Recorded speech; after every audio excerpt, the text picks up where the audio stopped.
According to the World Health Organization, over 8 billion people are obese across the globe. That is about 12% of the world's population, but in countries such as the US, Germany, and the United Kingdom, that percentage is now pushing 40. This report says by 2035, more than half of the world might suffer from obesity. It's no wonder that people around the world have gotten fatter. With the accessibility of hyper-processed and calorie-dense foods at every corner that you can just order with the click of a button. People are generally less physically active, and modern jobs are more sedentary than ever before.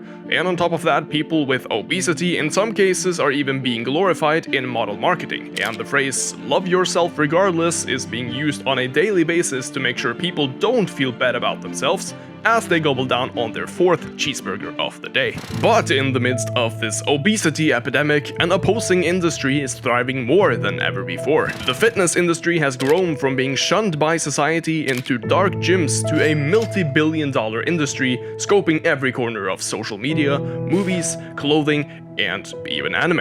It's no longer just bodybuilding and powerlifting. We now have gyms of different kinds that are open 24 hours every single day in every city, town, or even park. There are currently over 200,000 different training facilities spread across the globe as per 2017, and we now have many different subcategories of sports and activities that are fun and also inclusive to partake in. Even places like Planet Fitness, who are reputed as being low quality, that discriminate on the basis of strength level, are actually doing very well in the regards to their number of facilities and active gym members. Cultural icons and memes seemingly involve a lot more buffed out people than anything. So, is fitness finally becoming mainstream? The reason why I wanted to make this video came after seeing a transformation photo of Mr. Beast, or Jimmy, who is literally the most famous YouTuber in the world right now, getting hundreds and millions of views every single time he posts a video. Now, about a year ago, Jimmy started to realize that his habits and lifestyle had gotten unhealthy, and considering the man works around the clock to create the best possible content for his audience, he probably didn't even take the time to notice his poor choices, and he eventually became obese. At least in the sense of body fat, because he looks to be about 30, maybe even 35-40% in this picture. At that point, he did what most people who struggle with their health and body image never do.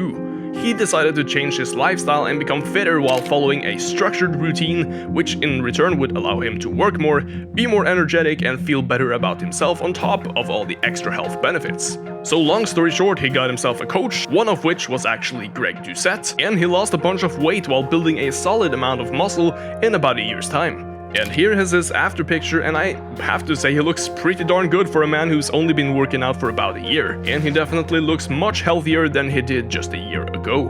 And as of late, I've been seeing a lot more of these highly influential characters showcasing their physiques, transformations, and work ethic when it comes to their own health and well-being. So my question is, are these influencers, YouTubers, celebrities actually making an impact on the world by transforming their physiques and showcasing them? Honestly, I believe they do. Now, Jimmy posted his before and after pictures to Instagram, which is probably his lowest social media platform in terms of audience, but if, say, Mr. Beast decided to showcase his transformation to his over 160 million subscriber audience on YouTube and make a detailed video about how he faced his struggles with weight loss, even if just 1% of those viewers decide that they also want to improve their physiques, train, and eat healthier, heck, that's 1.6 million people who will follow up on that. And those 1.6 million people might also affect their own friends and family to do the same thing, and as such, the wave continues. Another great example of a similar transformation, although maybe not as drastic, is by fellow YouTuber and the original #1 subscribed channel for a long time,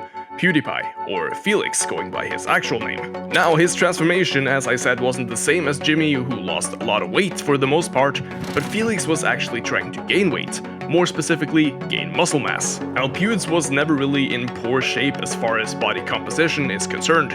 He always looked quite healthy and seemingly physically active, but he started working out more consistently by using a small home gym setup with a pair of adjustable dumbbells, which is honestly all that you need, or maybe even more than you need to get just stronger and healthier. Considering the average man can barely do a push-up or two these days, most don't really need more than their own body weight. Anyhow, Pewds is now in much better shape, and he actually preaches fitness of all kinds to his subscribers, which probably has a profound impact on a portion of his audience. Also, more recently, Elon Musk and Mark Zuckerberg, who are some of the richest but also most well-known people on the planet, recently decided to prepare for an upcoming mixed martial artist fight, for which, of course, both of them have been getting into shape. This will also likely put mixed martial arts into the mainstream eye for people who were not already interested in it. And in case you didn't know, martial arts are also a great way to actually improve your physical and mental well-being, but in a less traditional way than just endless cardio and strength training. But let's move back to the main topic. The obesity epidemic is now costing the world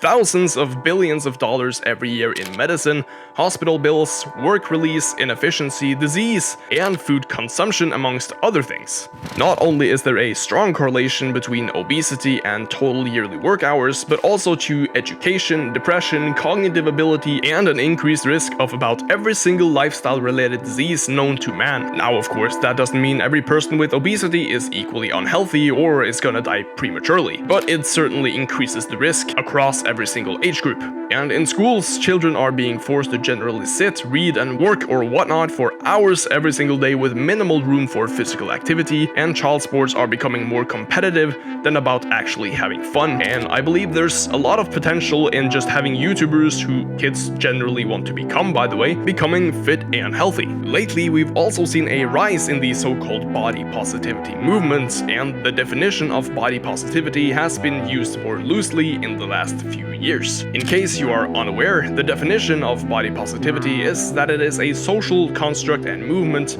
focused on the acceptance of all bodies, regardless of size, shape, skin tone, gender, and physical abilities, or lack thereof. Which is absolutely fine. Nobody should be negatively judged on the basis of something they're born with, or even their physical appearance for the matter, with no context. But more recently, the term has also added a second part to that sentence, while challenging present-day beauty standards as an undesirable social construct. Well, that completely makes the first part of the definition sort of meaningless, and accepting a body for how somebody looks or functions is one thing, but the body positivity movement has recently been trying to justify unhealthy eating habits and lifestyles in order to quote-unquote oppose present-day beauty standards, which is quite the contrary to what the fitness community generally preaches, which is to always strive for improvement, but also be content with what you have. But when everything is said, fitness should be more mainstream, and I'm not talking about the fitness industry with the massive supplement companies, fake naturals, and that sort of stuff, but more so the idea that anyone can actually become more healthy and make working out a hobby if they just want to. Thank you guys so much for watching. Let me know your thoughts on fitness becoming mainstream and the potential upsides, downsides, and do you think that celebrity transformations generally benefit the community as a whole? Leave a comment if you want to see more videos like this one, and also check out my sponsors linked down in the description if you want to get something nice and support the channel. I'll see you all next time.